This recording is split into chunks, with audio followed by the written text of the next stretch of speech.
La police municipale, c'est la troisième force de sécurité intérieure en France, après les gendarmes et la police nationale. En 2023, on comptait plus de 30 000 policiers municipaux. Nous voici à Tourves, où il y a 4 agents et bientôt 5.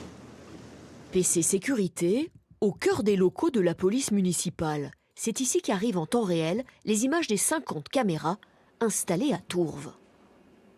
Nous avons eu de gros graffitis au niveau du cimetière, ainsi que d'autres emplacements sur la commune, au niveau du stade. Et nous avons pu identifier les auteurs avec leur véhicule, relever la plaque d'immatriculation, la faire identifier.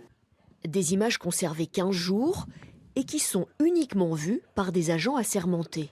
Tourves, c'est 5000 habitants et donc bientôt un policier municipal pour 1000.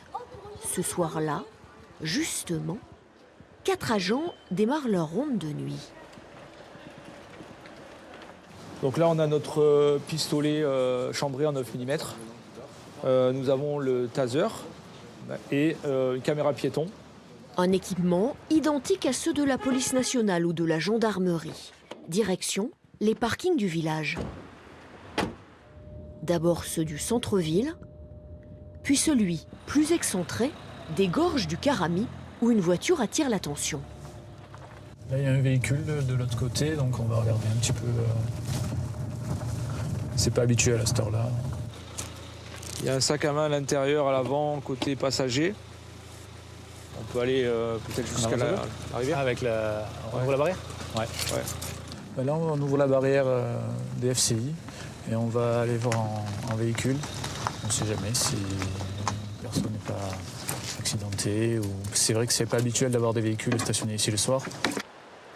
Une vingtaine de minutes de recherche intensive sur les berges de la rivière glacée. Et soudain... Bonsoir, c'est la police municipale. Le soulagement.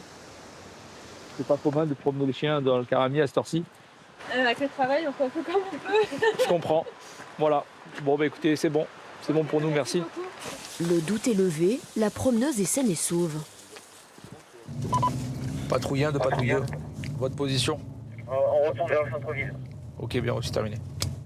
La suite de la soirée se passe en bord de route. En fait, quand je lui ai dit de tourner à gauche, elle a pas fait gaffe, elle a tourné à gauche. J'ai pas vu combien de kilomètres la commune. Ah, c'est 30 km/h. Il n'y a pas que de la prévention, il y a la partie répression.